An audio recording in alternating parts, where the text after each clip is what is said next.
Después de pasar muchos años de mi vida ejerciendo mi profesión, tanto en la parte pública como en la parte privada, y hoy acompañando a mi hermano, colega, amante también de la historia y socio desde nuestra firma de abogados.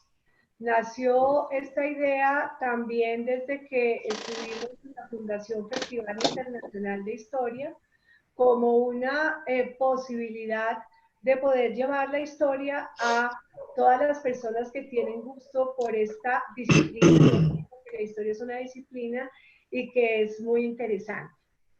Bueno, muy bien, muchísimas gracias. Ahora entonces, que nos haga una presentación breve Javier Cortázar. Bueno, buenas tardes a todos los participantes en esta conversación, este conversatorio que va a ser liderado básicamente por Beatriz, de Lisístrata a la actualidad, Mujeres y Estrategia de Paz, el caso de Liberia.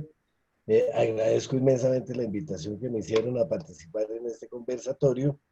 Como bien lo dijo Beatriz, y tú le decimos cariñosamente, soy abogado. Hace muchos años no leo otra cosa distinta que historia y ahorita estoy, además de participando en el comité académico del Festival Internacional de Historia, que ya llevamos 2 ediciones, y la tercera, por lo que está sucediendo en el mundo, quedó pospuesta para el año entrante.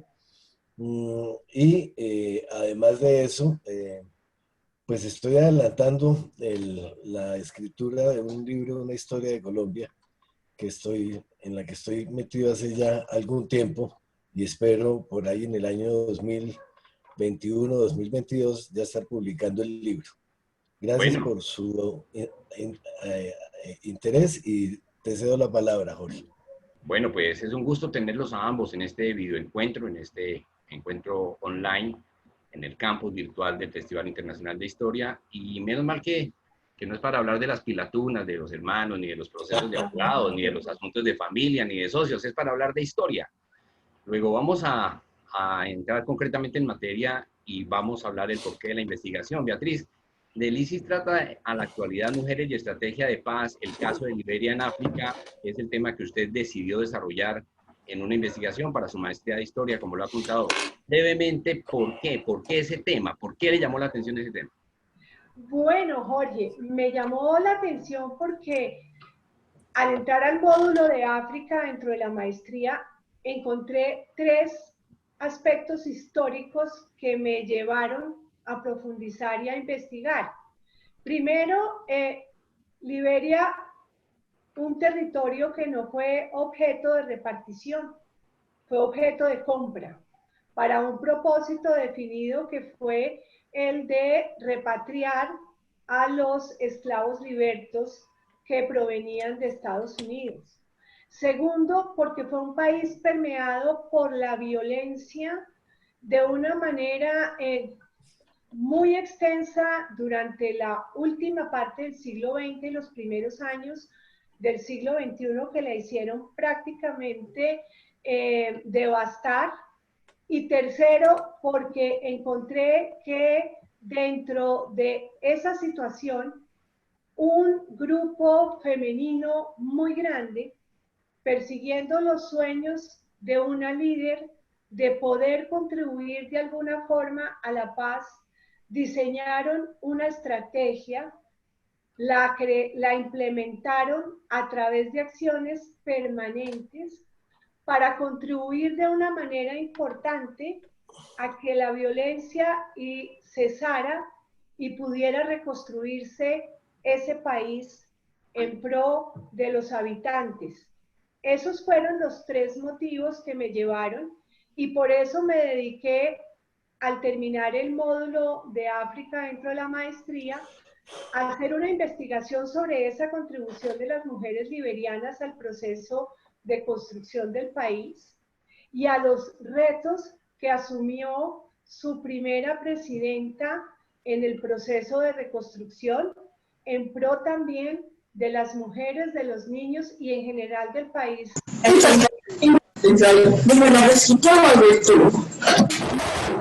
Me parece muy importante que le hagamos justicia a quienes no figuran después cuando uno hace investigaciones y trabajos, y es las personas que estuvieron por detrás, ayudándole, no solamente entusiasmándola, dándole datos, ofreciéndole lecturas.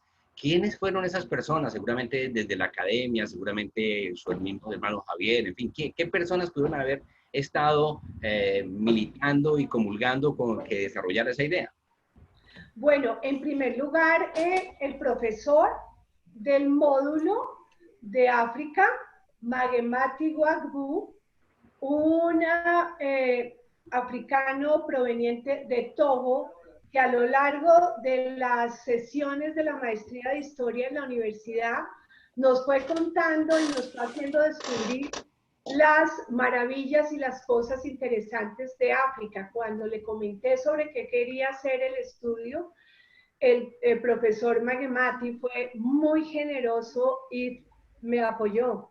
También a los directivos de la universidad, el doctor José Ángel Hernández, el director de la maestría, quien apoyó y le gustó que a lo largo de la maestría hiciera en los módulos diferentes ensayos y estudios sobre la mujer, historias de la mujer básicamente.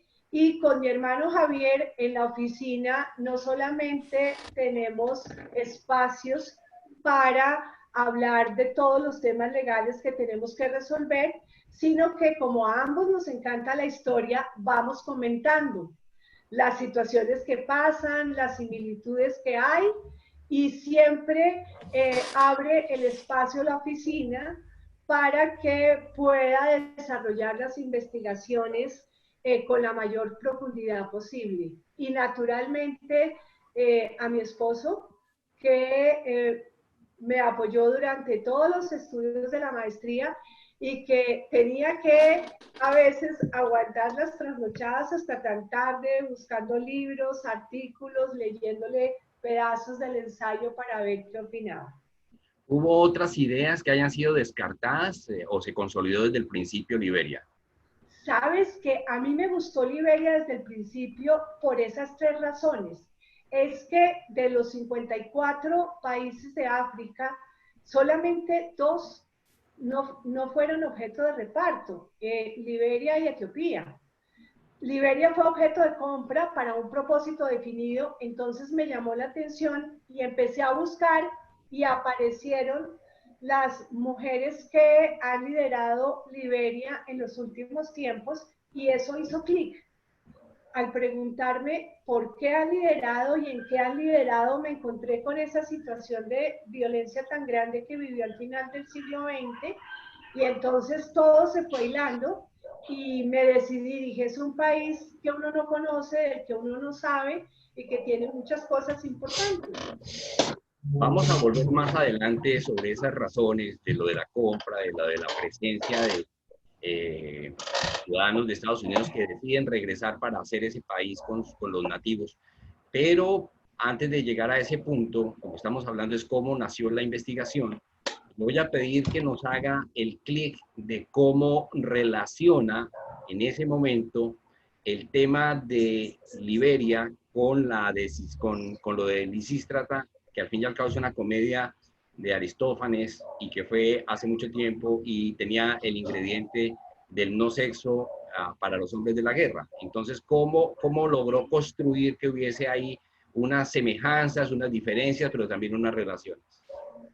Bueno, dentro de las acciones que vamos a ver más adelante, en este conflicto liberiano, vamos a encontrar que una de estas fue inspirada en la comedia de Aristófanes de Lisístrata, que hace referencia a una acción que representó él acerca de las mujeres que habían estado involucradas en el conflicto o en los conflictos de las guerras del Peloponeso.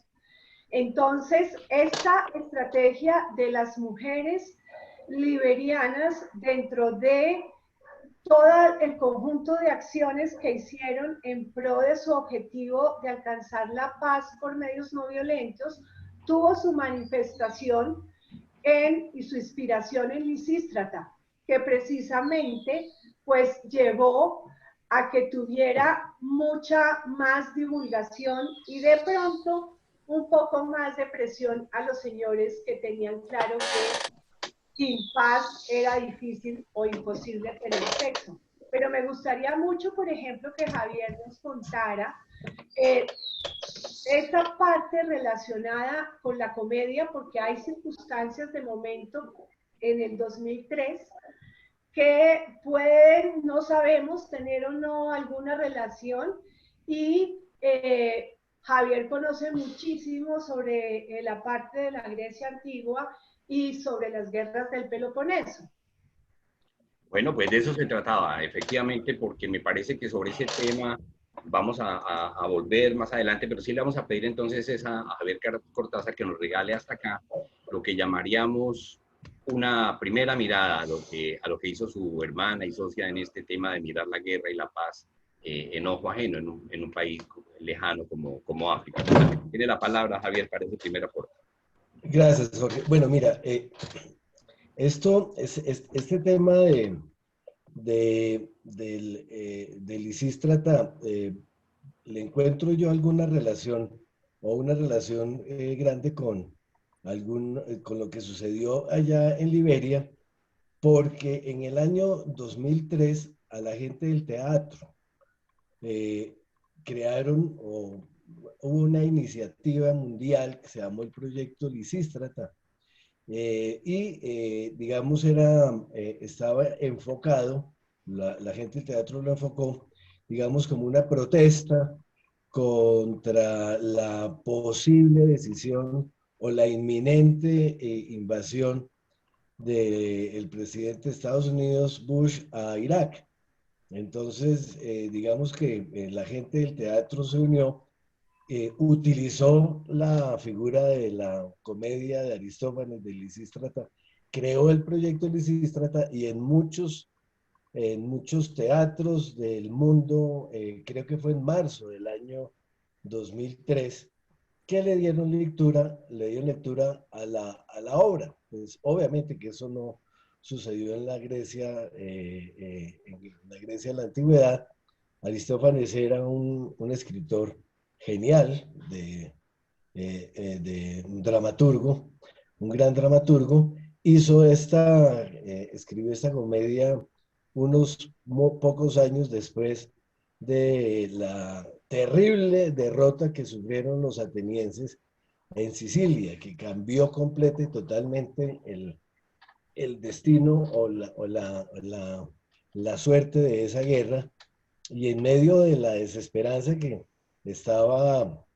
que había cogido a la gente de Atenas, pues Aristófanes escribe su comedia. Los griegos eran muy amantes del teatro, y luego, pues vuelvo y repito, en el año 2003, la gente del teatro toma la idea de la comedia para realizar su proyecto Lisístrata, hacen la lectura y es como una protesta contra, digamos, la decisión de Estados Unidos de invadir a Irak. Esa es un poco la génesis y por qué, digamos, la idea o la inspiración de Lisístrata llevó a que las mujeres de Liberia, en sus diferentes iniciativas, acudieran a la idea de la antigüedad. Pues esta es una invitación para que seguramente muchos salgamos y busquemos Aristófanes y miremos cómo desde entonces en Grecia se miró todo este fenómeno de la guerra del Peloponeso que nos marca, y mire cómo siglos después viene a servir en África con toda la referencia que ha documentado Javier Cortázar. Vamos a entrar en una segunda fase y es ubicarnos en Liberia de la mano de Beatriz. Vamos a pedirle a ella, a Beatriz, ahora que pues, no se puede viajar, que están cerrados los aeropuertos, el coronavirus nos tiene encerrados, pues que nos lleve ella sin visa, ni pasaporte, ni tiquetes aéreos, ni congestión de ninguna naturaleza a ese país llamado Liberia.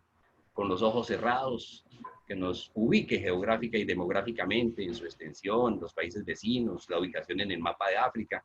Y le pido que, con todo respeto, pues que en 3, 4 minutos nos cuente esa pequeña gran historia, porque aunque sea un continente negro, pues debe tener muchas culturas, debe ser muy multiétnico, multilingüístico, debe tener muchas maneras de hablar, muchas culturas también. Con tal de que, Beatriz, muchos siglos en 3, 4 minutos difícil, pero sé que va a hacer un buen resumen de lo que es Liberia. Bueno, muchísimas gracias, Jorge. Efectivamente, Liberia, como muchos de los países africanos, tampoco la conozco, la he estudiado en libros y en videos, pero es, como todos los países africanos, enigmático, atractivo y con muchas riquezas. Liberia está localizado en la parte occidental, si quieres pasa, Vanessa, de África. Sus vecinos son Sierra Leona, lo hemos oído hablar muchas veces también por las situaciones conflictivas. Es importante tener en cuenta que en la última parte del siglo XX muchos de los países africanos tuvieron situaciones violentas y conflictivas. También lo limita Guinea-Conakry y también lo limita Costa de Marfil. Tiene montañas, tiene ríos, está bañado por el mar. Su capital es Monrovia, que es un puerto. Tiene muchos recursos naturales. Su población ha llevado a que Liberia sea considerada como un país multirracial. Liberia, como les contaba, fue comprada por una asociación cristiana estadounidense para llevar a los esclavos que recobraban su libertad y querían repatriarse en África. Pero antes de ese momento, Liberia había sufrido varias olas migratorias de pueblos africanos de diferente procedencia que llegaron casi, que podría uno decirlo, en unas 3 o 4 olas migratorias anteriores, hasta el punto de tener varias tribus o varias etnias. En 1822 se produce la llegada de los américo-liberianos, esas personas que llegaron de Estados Unidos y de las Antillas a Liberia. Y en la última parte del siglo XX están, por el comercio y por los negocios también, comunidades de indios, de pakistaníes, de libaneses, de europeos, de miembros de las organizaciones internacionales de los estados africanos y de un pueblo pesquero de Guinea, que es el pueblo Kanti, que es reconocido allá. Por eso decimos que Liberia es un país multiétnico o multirracial. Eso lleva a que también culturalmente Liberia tenga varias lenguas. Allá su idioma oficial es el inglés, tienen su, digamos, criollo inglés liberiano, pero hablan muchas, o hay muchos grupos lingüísticos que llegan a tener 32 lenguas, entre dialectos también contados, y que quienes estudian lingüística los han agrupado en lo que son las lenguas Mel, las lenguas Kru y las lenguas Mande, todas muy de los pueblos y de las etnias, digamos, antiguas. Y en materia de religión, en Liberia encontramos una gran mayoría de religión cristiana, pero también un componente musulmán. Precisamente en la cuarta ola migratoria, los pueblos que llegaron eran musulmanes, y también tenemos las religiones en una proporción muy pequeña, pero las religiones, digamos, o las creencias religiosas de los pueblos de la antigüedad, sobre todo que los llamaban como, ellos creían en las almas, en los duendes, en las apariciones, que se llama el animismo. Pero sí es un país que también tiene dos religiones, y esto va a ser importante cuando hablemos de las mujeres liberianas por la paz. Es un país que tiene unas tradiciones mezcladas entre lo americano, entre lo heredado de los americanos y lo propio del país. Son reconocidas a nivel internacional sus trabajos que hacen en batik y que hacen en colchas. Incluso la colcha se ha vuelto el símbolo del regalo que obsequian los gobernantes de Liberia a los diferentes jefes de Estado en las visitas de Estado que hacen. Los habitantes de Liberia trajeron, los américo-liberianos, toda la tradición del Día de Acción de Gracias que allá se celebra, con alguna variación. Después de las ofrendas y que las subastan, hay una gran comunidad y todos comen de lo típico, la mandioca, el arroz, los productos típicos de Liberia.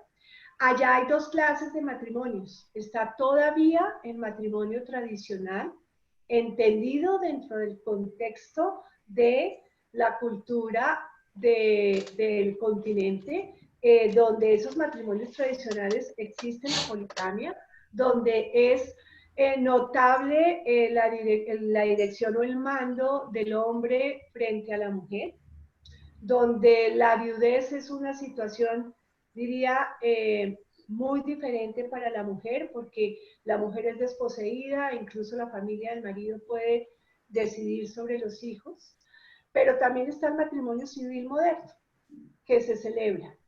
Y en Liberia también existe, no de manera oficial, y ha sido muy combatido especialmente en la reconstrucción, la tradición de la ablación a las niñas.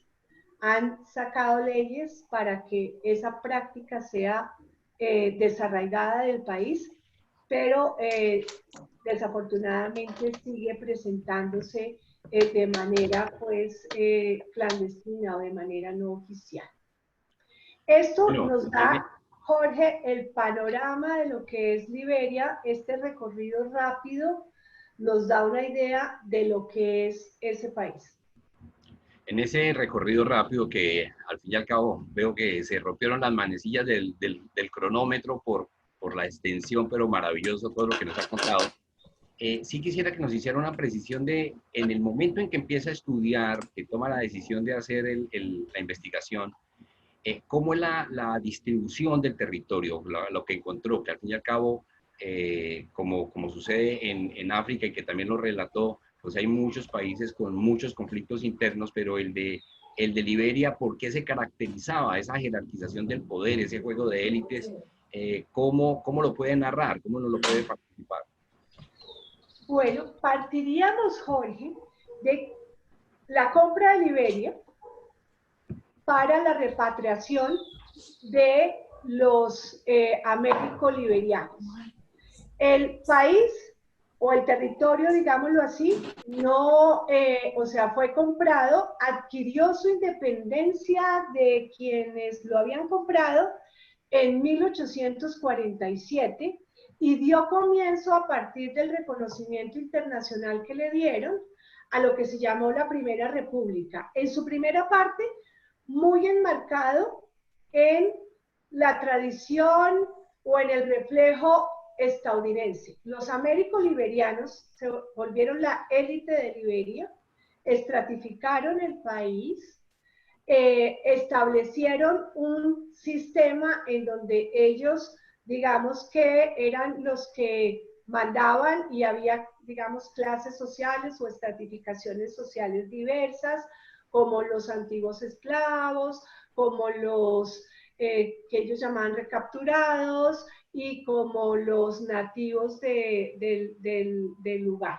Sin embargo, en el siglo, amanece el siglo XX y se hacen muchos esfuerzos por limar esas asperezas. Y aquí me extendí un poquito porque eso va a ser explotado, esas diferenciaciones y esas asperezas van a ser explotadas hábilmente en las guerras, pero no nos vayamos hasta allá.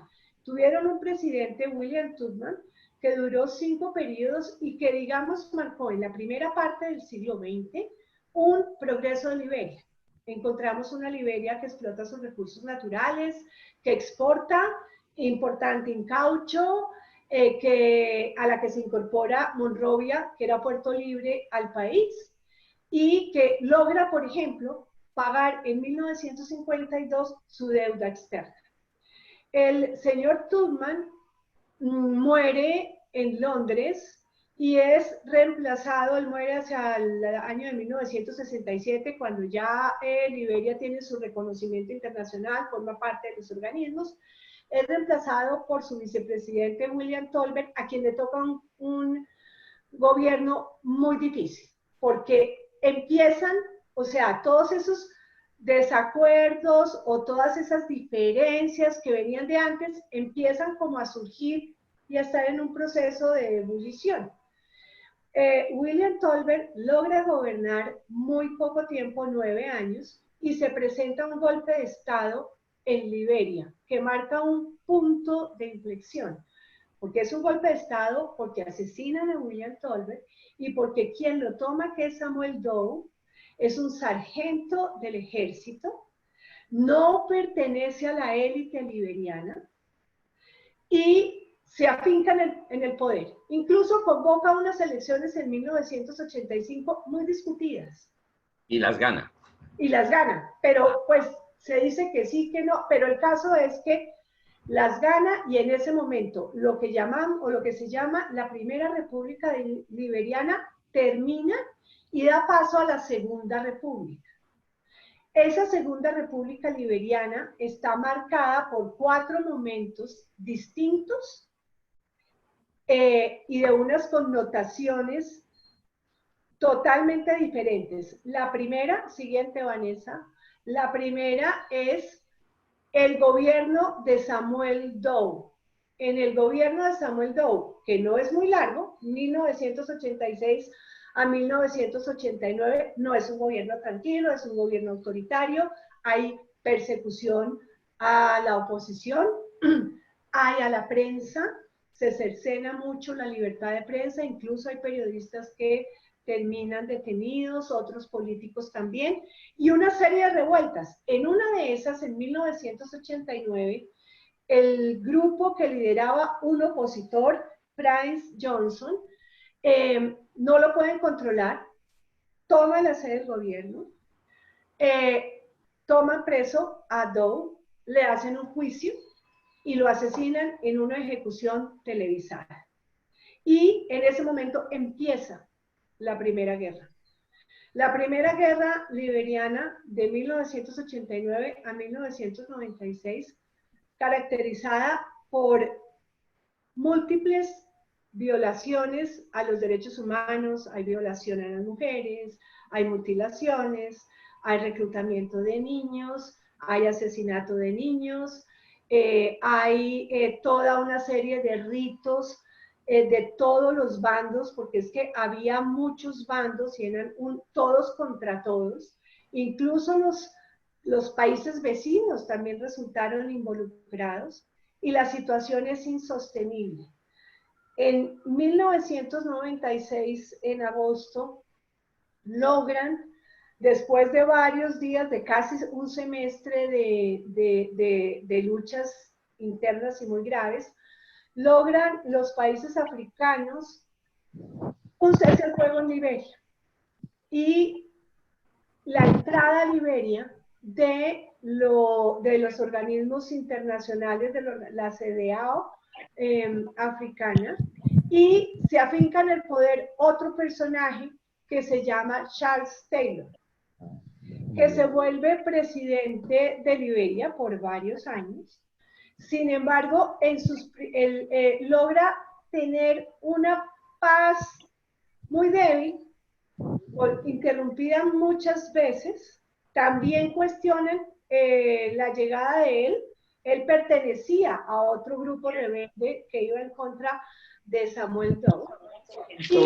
Pues si le parece, Beatriz, para hacer una pequeña, no pausa, sino un resumen, vamos a pedirle a Javier que hasta aquí nos haga una especie de relatoría de conclusiones sobre lo que ha avanzado Beatriz por el camino de la explicación del territorio, de las costumbres, de las religiones, de los idiomas, de la organización social, de la familiar también, y entramos ya en este terreno de fuerza de lo que significa el conflicto y los gobiernos, con tal de que, digamos, para hacer una proporción y un balance, le voy a pedir a Javier de que nos ayude a contar para los que llegan hasta ahora por alguna razón, o para los que estamos, como un resumen de cómo vamos hasta acá y cómo está viendo la investigación de lo que ha contado Beatriz Cortázar.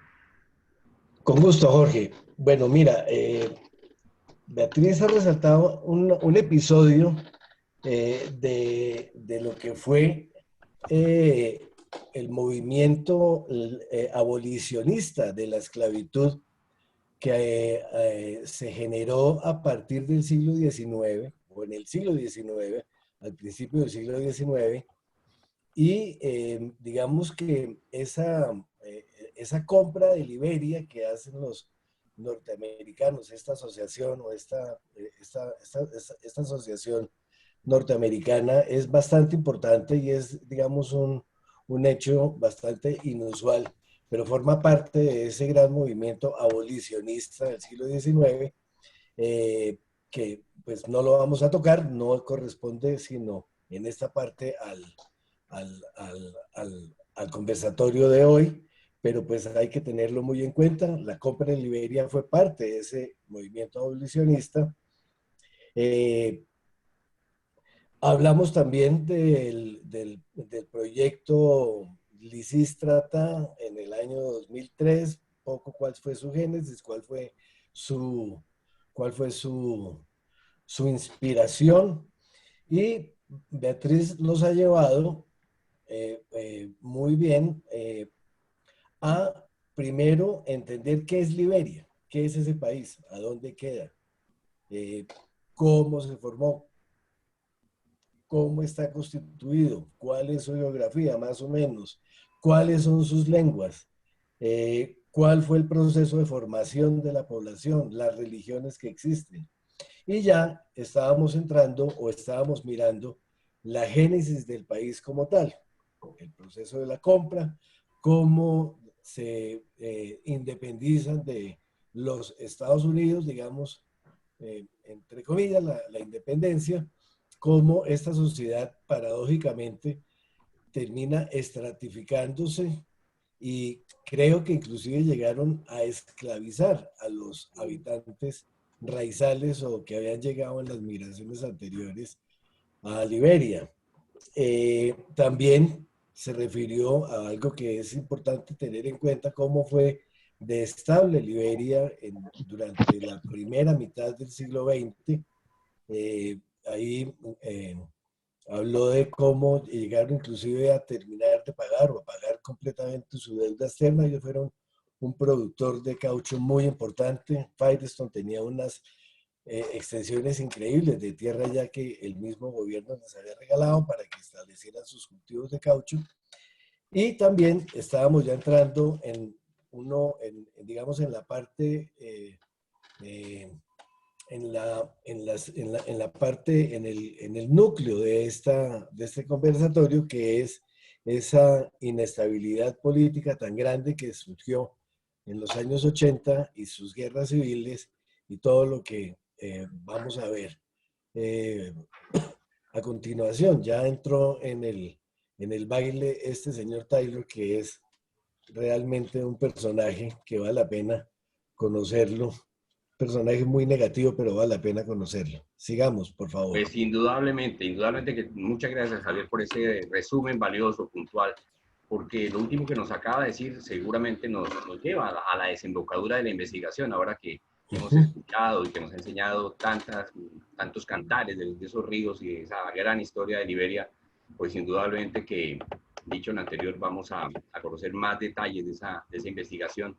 Y lo primero que se me ocurre es que nos ubique en el plano internacional, en el plano local un poco en África, de lo que estaba pasando ciertamente con los países más cercanos, más vecinos a Liberia, pero también en el plano internacional el papel geopolítico de Estados Unidos en unos años 80, en donde estaba marcado por la era Bush, por todo el tema de Irán, de Irak, en fin, todo lo que ha pasado en el Medio Oriente, y cómo este tema de Liberia inclusive pasó por debajo en los países de América. No teníamos esa referencia y una persona como Beatriz logra rescatar un tema tan importante para hacer esa mirada de lo que significa la compra de tierra, la legislación, cómo tuvo que cambiar, porque además pues sabemos que África es el continente más importante todavía en la cultura tribal y nómada. Entonces, digamos, ahí hay unas lecturas que seguramente le exigieron muchas trasnochadas de satisfacción, confrontar autores, cifras, citas, en fin, con tal de que vuelve a tener la palabra Beatriz para que nos vaya precisando ese momento caliente de tantos personajes que iban construyendo esa historia que ahora estudia y que ahora nos participa. Bueno, Jorge, claro que sí. Hay un punto que a mí también me llamó la atención en general en África cuando hacía el estudio. Y es que la mayoría de los países, como fueron objeto de repartición, nos explicaba el profesor Magemati cómo se había llevado a cabo esa repartición y que había sucedido en algunos casos, en más de uno, que los países quedaban los pobladores divididos en uno o en otro, y como el continente en gran parte había sido producto de una repartición, entonces quedaban en un pueblo algunos pertenecientes a o colonizados por ejemplo, Inglaterra, mientras que otra parte del pueblo o cercano había quedado colonizado, por decir algo, por Alemania. Entonces, ¿qué había sucedido? Que se había sucedido una fractura y que culturalmente, digamos, por debajo de estas raíces no se habían deshecho, sino que habían quedado separadas. En Liberia eso no pasó, en teoría, porque fue un territorio comprado y no un territorio fraccionado o repartido. Sin embargo, como lo explicó Javier en su resumen, en esa primera parte de Liberia, los américo-liberianos replican el modelo que habían recibido en Estados Unidos. Y entonces estratifican, segregan e incluso esclavizan a parte de la población. Cuando en la segunda mitad del siglo XX, no solamente Liberia, que lo consiguió la independencia antes, en 1847, dice uno, pues no debería haber sido permeada por la violencia. Sin embargo, los otros países de África se vinieron independizando más o menos cercanos a la mitad del siglo XX y un poco más. Y después de los procesos de independencia, ya cuando están gobernados por ellos mismos, empiezan esos conflictos internos. Entonces dice uno, África realmente en la segunda mitad del siglo XX estaba hirviendo, es decir, o estaba, digamos, en ebullición. Y obviamente la política de Estados Unidos, digamos que de supremacía, que no es objeto del análisis ni del estudio aquí, siempre estaba presente. Entonces, ¿qué sucedía? Esas tensiones que seguramente se generaron entre los pueblos que habitaron Liberia desde el principio, los américo-liberianos, y luego los esfuerzos durante la primera mitad del siglo XX de organizar las cosas, los explotaron hábilmente los señores de la guerra. La guerra es un negocio y aquí en Liberia se vio con toda su expresión. Entonces, esas tensiones, los grupos, sobre todo en la Primera Guerra, los grupos, tanto el de Taylor como el de Price Johnson, y también los que estaban leales a Samuel Doe, explotaron esa sensación de desposeídos, desconocimiento, desigualdades de las tribus, y eso fue aflorando. Si a eso le sumamos lo que implica de por sí el tema de la guerra, encontramos cómo Liberia se permeó totalmente por la violencia creo que en el mundo, por ejemplo, y recuerdo ahorita así nomás el tema de Argelia lo vimos, el de otros países africanos, entonces había tantos conflictos que como tú lo explicas, Liberia pasó así, pues no lo vimos todos como tan grande, sin embargo el país se devastó, la economía, lo que habían logrado hacer, se fue a pique, los indicadores cayeron. ¿Ves? ¿Qué explicación encontró de carácter económico para que en un momento de la historia hubieran logrado pagar la deuda externa? ¿Qué fue lo que pasó? ¿Qué fenómeno ocurrió ahí para que hubiera sido tan eficiente y estuviera al día en ese problema que no siempre manejan bien los países en desarrollo? Bueno, Javier nos lo contaba en su resumen.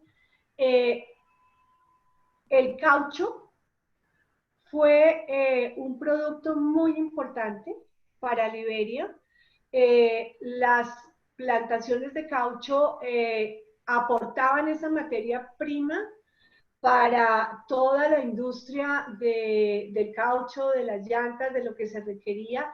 Y entonces en la Segunda Guerra Mundial, pues Liberia fue un proveedor importante de caucho para la fabricación y eso se pudo, digamos, esos recursos que le llegaron a Liberia fueron, digamos, parte importante de lo que le ayudaron al país a pagar su deuda externa. La otra parte Y eran empresas multinacionales las que explotaban el caucho. multinacionales, sí, Todas multinacionales. eran empresas multinacionales, pero el país estaba organizado.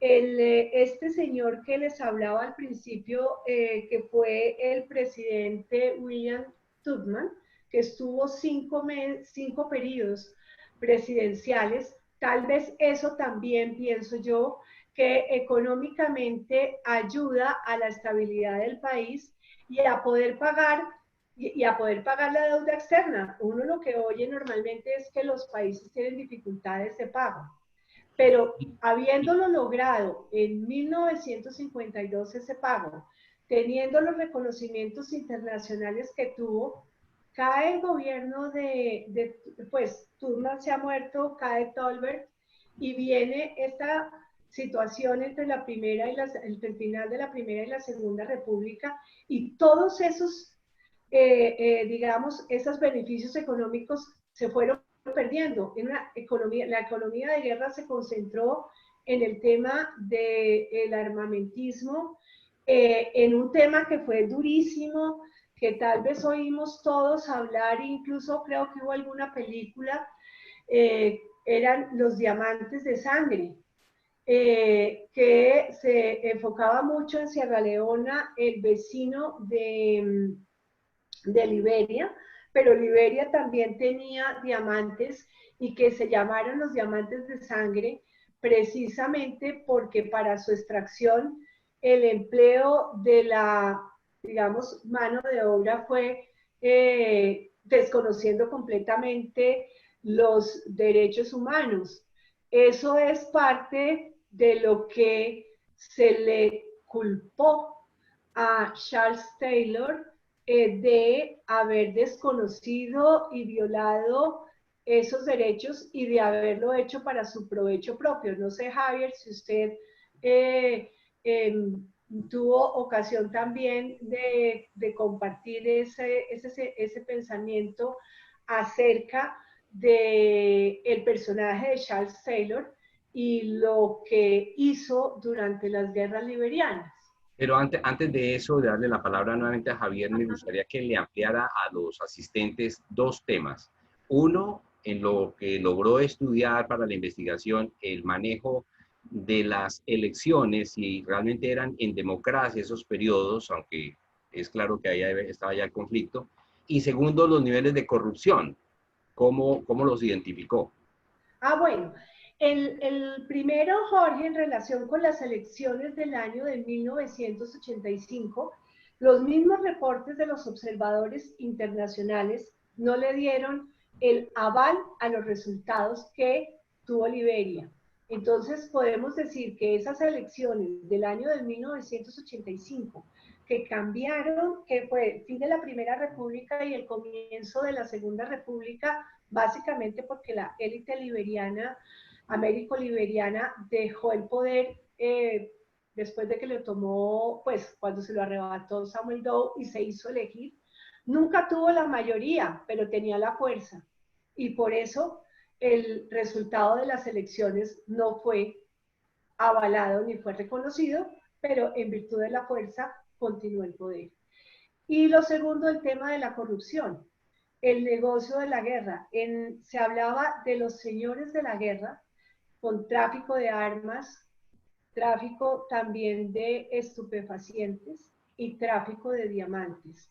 Es más, la ONU en el año 2001 le impone sanciones económicas a Liberia y le impone al gobierno del momento de Charles Taylor también otras sanciones por desconocimiento de los derechos humanos, por explotación y corrupción, llegando incluso a prohibirle a la familia presidencial del señor Taylor el que se desplazara fuera de Liberia por algo sería. Muy bien. Entonces le vamos a dar la palabra a Javier para que nos vuelva a regalar unas conclusiones, un resumen de relatoría en esta fase. Adelante, Javier. Bueno, aquí Beatriz estuvo conversando, bueno, trató un tema bastante interesante también, que es el del colonialismo de los siglos XIX y XX, que realmente es el colonialismo que nosotros conocemos hoy en día y el que asumimos que fue como el único modelo de colonialismo que existió. Y de hecho, hasta eso sí es un comentario al margen. Eso creemos nosotros y nos imaginamos que fue lo que sucedió en América cuando eso no fue así. Pero el tema de la repartición de África y cómo lo hicieron entre las potencias europeas básicamente fue pues objeto del comentario o de la disertación de Beatriz, cómo Liberia no entró en ese paseo. También estuvo hablando hablamos de la explotación de las tensiones sociales liberianas dadas a que se dieron desde que los americanos la compraron y cómo las diferentes facciones en los conflictos las vinieron utilizando.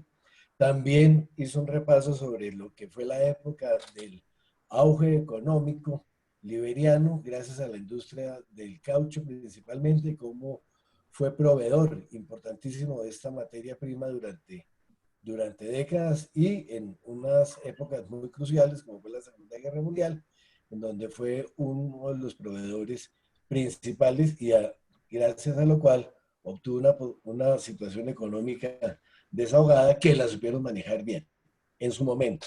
Y cómo se viene deteriorando la situación a tal punto que llega a escena este caballero Taylor, que es hoy en día, bueno, Beatriz ya más adelante les va a hablar sobre el destino que tuvo este señor, cómo se apodera o cómo se enseñorea del poder.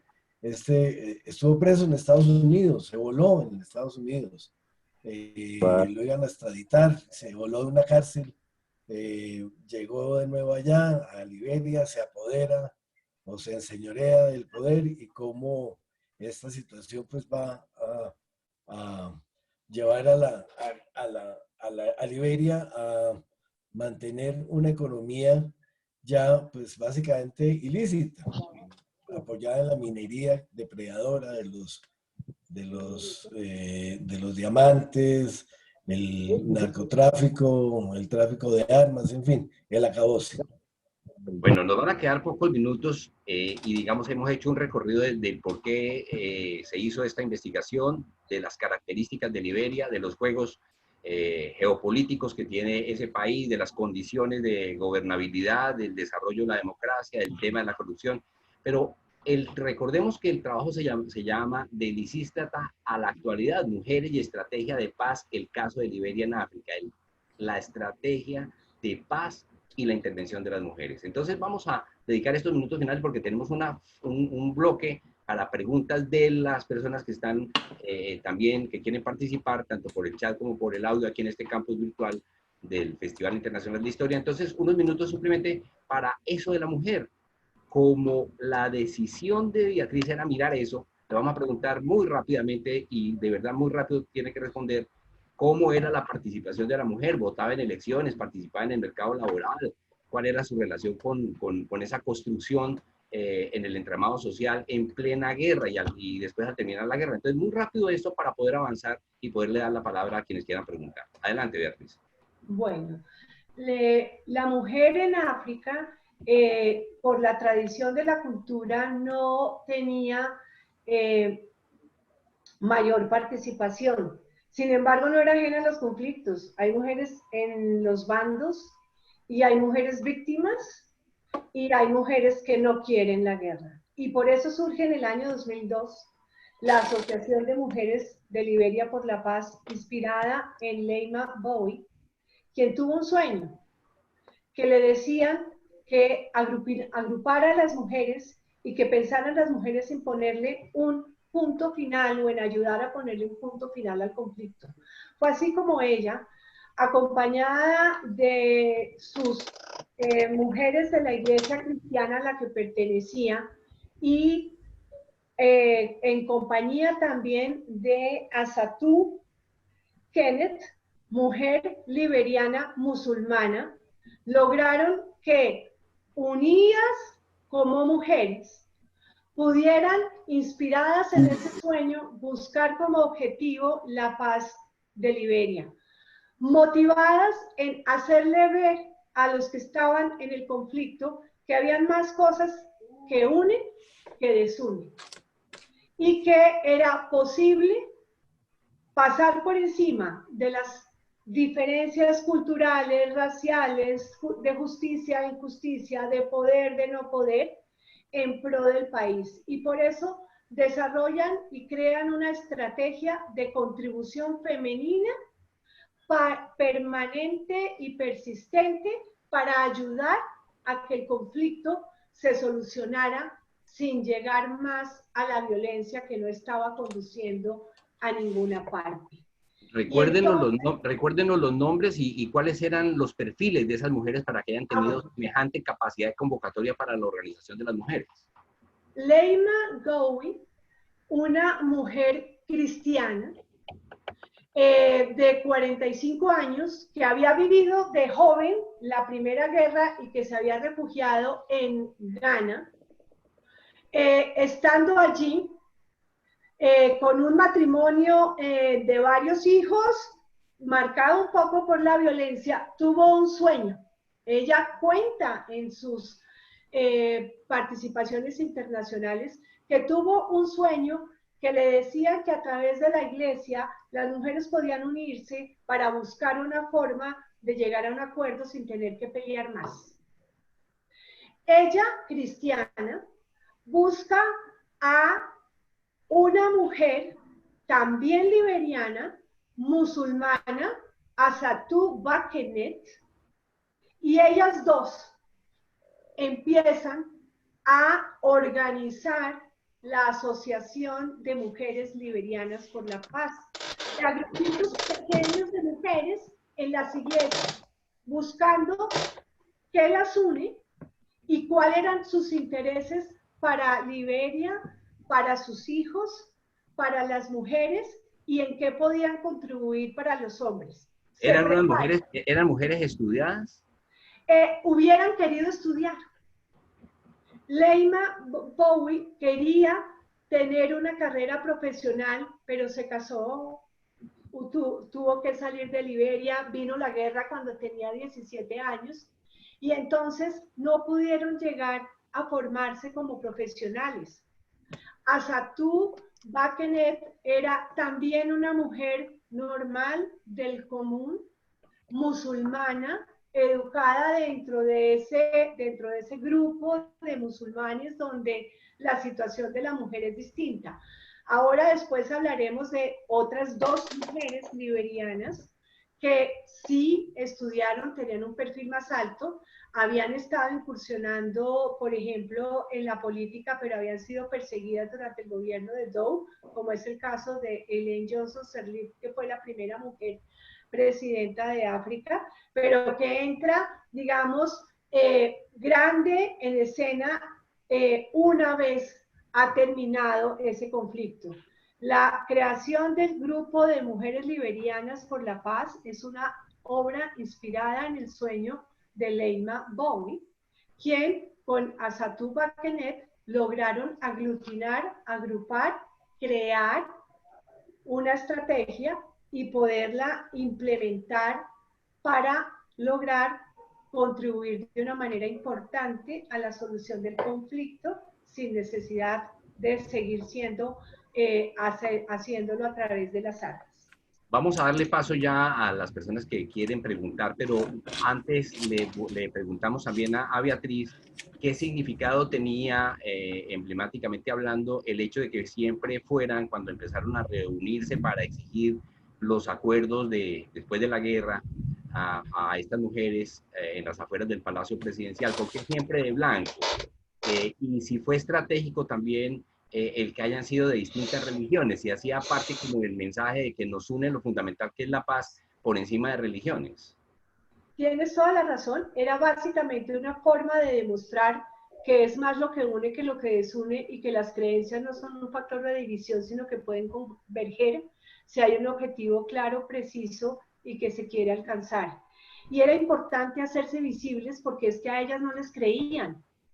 A ellas se les burlaban, las amenazaban, no las tomaban en serio, presentaban sus solicitudes y nadie las recibía.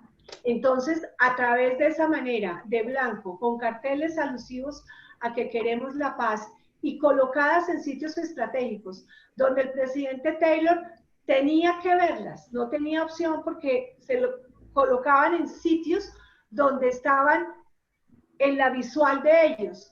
También donde los bandos y los grupos enfrentados, ellas iban y se les acercaban, se bailaban, cantaban, les hablaban, no se retiraban cuando las amenazaban o cuando se burlaban.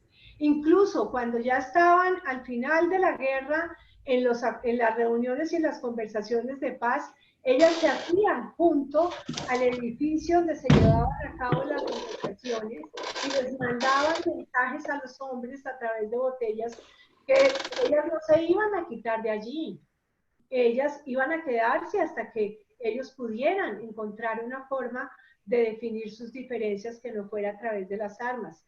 Cuenta Leima que ellos incluso se salían por las ventanas porque por la puerta no podían porque se encontraban a estas señoras. Pero después tuvieron que volver a entrar, tuvieron que sentarse y tuvieron que encontrar la forma de hacer un cese al fuego definitivo y sobre todo de sostener una paz. La estrategia de emulando a Lisístrata fue una más que hicieron.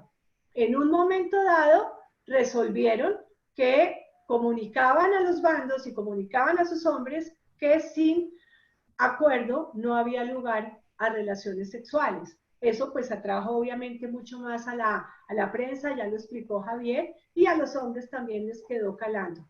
Pero ese conjunto, esa forma de hacerse visible, de persistir, de estar allí todo el tiempo y de tener un objetivo claro en pro de la paz, fue lo que llevó a esta organización a lograr de manera importante que los señores pudieran tomar las definiciones y lograr un cese al fuego.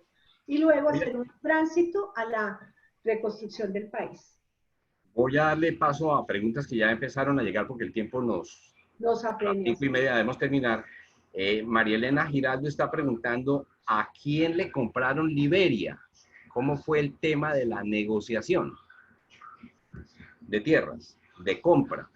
Ok, bueno, dentro del auge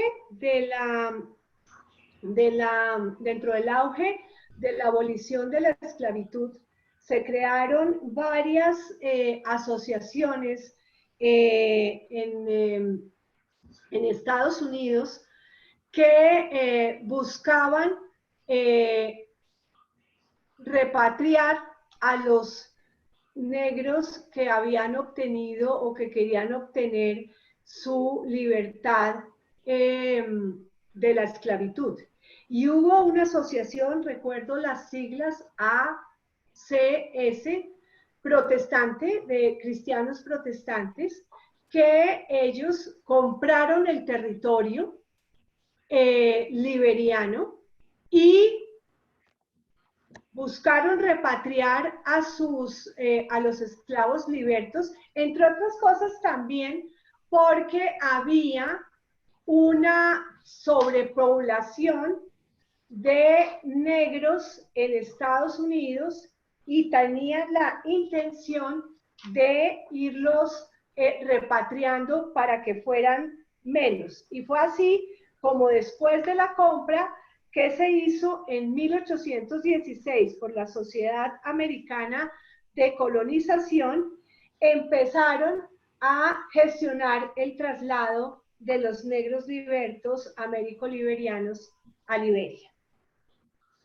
Muchas gracias a Laura Manuela Llano, a Jaime Arturo Zambrano, a Catalina Bernal, a Carolina, a Andrea de Cali, a Juan Carlos, a Diana, en fin, a todos los que están a esta hora en el chat haciendo preguntas, y le vamos a dejar otra que está haciendo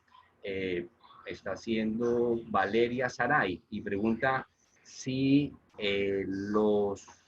si en la estrategia de paz se involucró el total de la composición social liberiana, si las tribales que estaban allí cuando arribaban los esclavos liberianos repatriados también participaron en todo este proceso de negociación.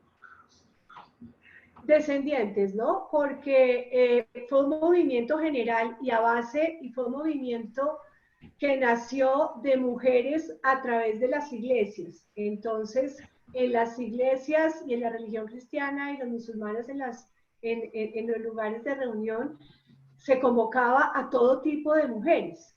Tenemos que tener en cuenta que así como hubo mujeres dentro de este grupo y de esta asociación en pro de la paz de Liberia, de las diferentes condiciones seguramente, también hubo otras mujeres que fueron combatientes de uno o de otro bando. Y el hecho es que, por ejemplo, después estas mujeres apoyaron en una segunda etapa de su accionar. Ellas terminaron su programa una vez se consiguió la paz y trabajaron en el régimen de transición. Ellas apoyaron las elecciones del 2005, donde en la segunda vuelta salió otra mujer liberiana, no de la élite, de los trabajadores normales, pero educada en Liberia y afuera de Liberia, Ellen Johnson Sirleaf, como primera presidenta de Liberia durante 2 periodos. Es claro entonces que las mujeres que participaron en el proceso, después fueron negociadoras no negociadoras. También participaron en el gobierno. No negociadoras. En el grupo negociador no había mujeres. Ellas no había mujeres. Exactamente. No, negociadoras. Pregunta James Arturo Zambrano, si actualmente hay división de poderes en el gobierno como en Colombia, si hay división de poderes en el Estado. Bueno, Liberia tiene un régimen presidencial, hay un presidente y hay un vicepresidente y hay un organismo, digamos que similar a lo que uno podría decir es un congreso, es decir, allá sí hay división de poderes. Actualmente el presidente es George Weah, porque allá no hay tercera reelección. Ellen Johnson Sirleaf solo estuvo 2 periodos, pero hay la vicepresidente es una mujer que es Jewel Toya. Usted contó que una figura importante fue Ellen Johnson Sirleaf, que después llegó a la presidencia y estuvo realmente desde el 2006 hasta el 2018, 12 años.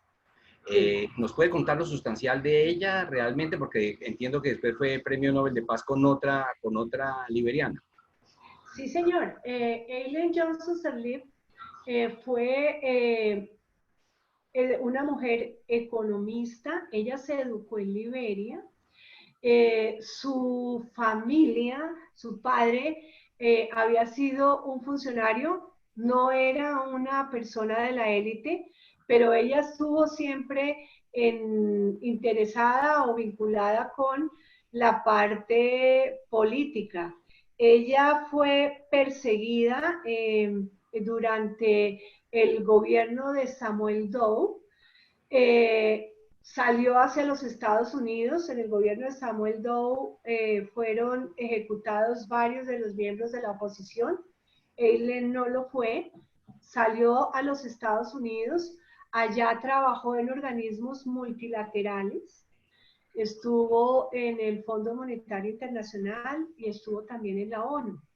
Cuando ya Liberia entra dentro de la reconstrucción, Eileen puede volver a Liberia y participa. Hubieron varios candidatos en las elecciones del 2005. Ninguno de los candidatos logró obtener la mayoría para que no hubiera necesidad de hacer una segunda vuelta. Y en la segunda vuelta, que fue a finales de octubre, ella resulta vencedora y ocupa la presidencia. Luego tuvo reelección presidencial. Su objetivo de gobierno fue siempre la reconstrucción de Liberia, la recuperación de los índices y de la parte económica y la lucha por la igualdad de derechos para las mujeres y el reconocimiento para los niños. Sara Carrero, ¿quiere terminar? Iba solamente a contar ahí que estando bajo la presidencia de Ellen Johnson Sirleaf, vino el reconocimiento en el año 2011, cuando ellas dos, como originarias de Liberia, ganan el Premio Nobel de Paz, y también ese Premio Nobel de Paz fue reconocido a una mujer yemení africana por sus esfuerzos también en pro de la paz en ese país, Tawakkul Karman. Carolina Bernal pregunta, ¿durante cuánto tiempo se mantuvo la estrategia de no levantarse hasta tanto no se llegara a los acuerdos? Y si sucedieron en pleno conflicto o había en ese momento una transición. Fueron en pleno conflicto. Al final del conflicto, el mes de julio a agosto del 2003, cuando finalmente se logró el acuerdo, estuvo en lo más álgido del conflicto. El señor Taylor, que había manifestado su interés en formar, pues, o sea, en asistir a los acuerdos de paz que se estaban tratando de llevar, se refugió, como Javier lo contó. Él estaba perseguido judicialmente. Entonces ese apoyo de ese tercer bando que tenía Taylor no fue fructífero, y esa estrategia del edificio fue la última, fue la del final. Fue hacia principio, yo diría que finales de julio, principios de agosto, cuando estaban a punto de que se declarara fallido todo y surgió el acuerdo de alto al fuego. Después ya vendría la transición.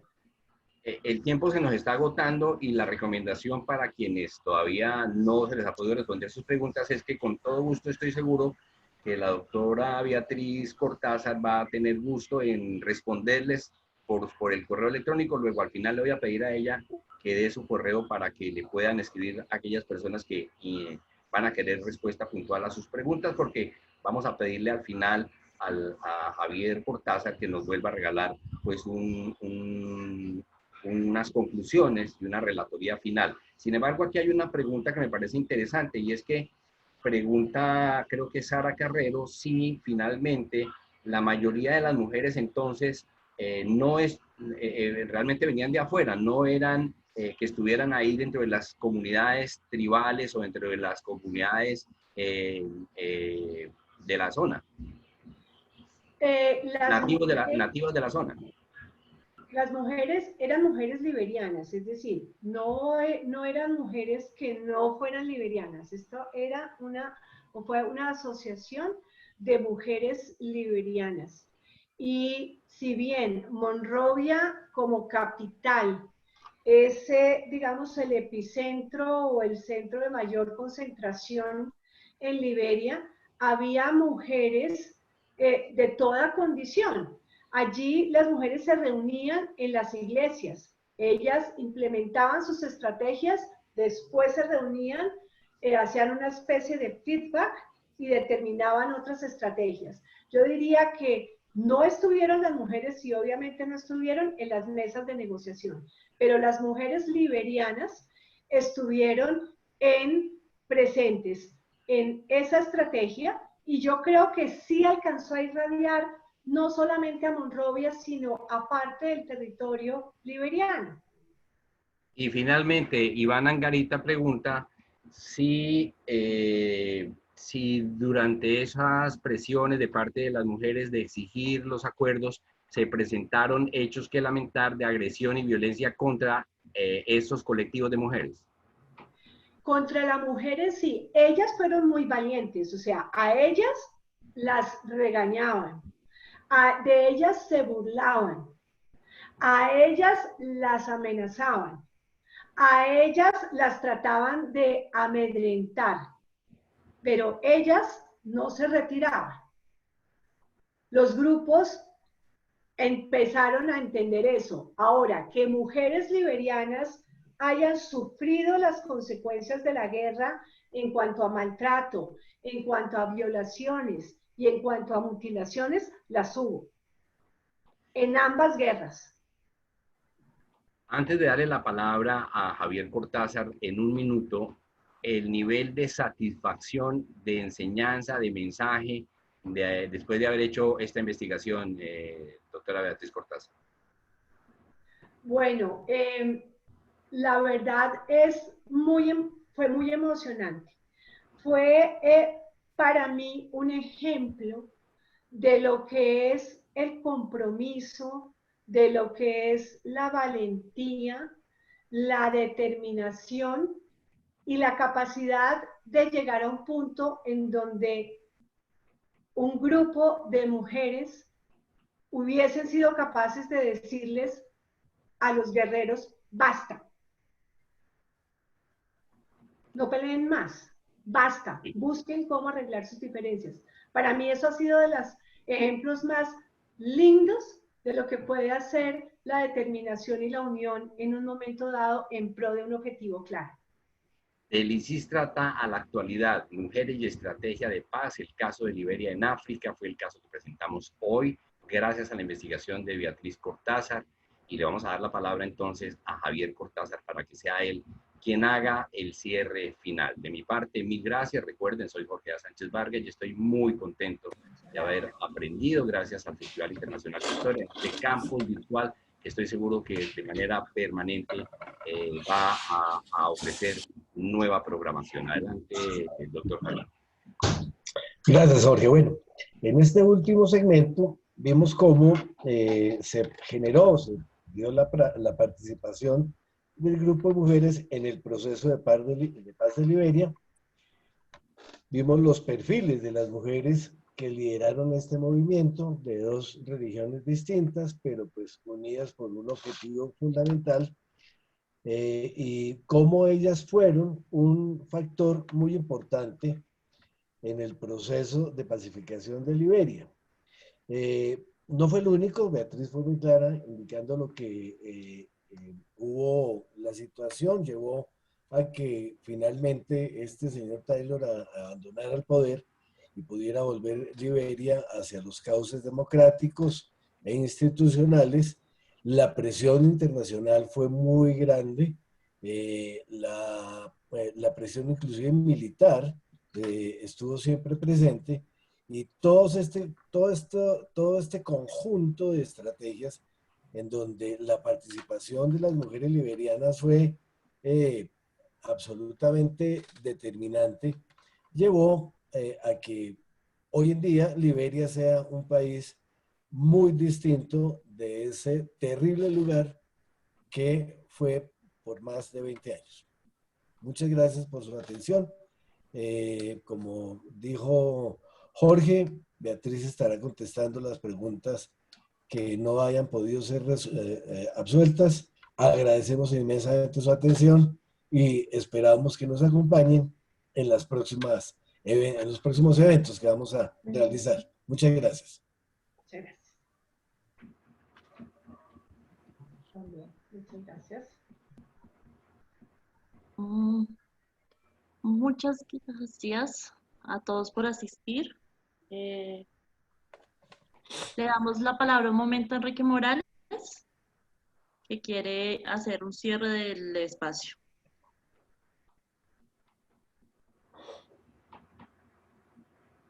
Bueno, muchas gracias a todos los asistentes.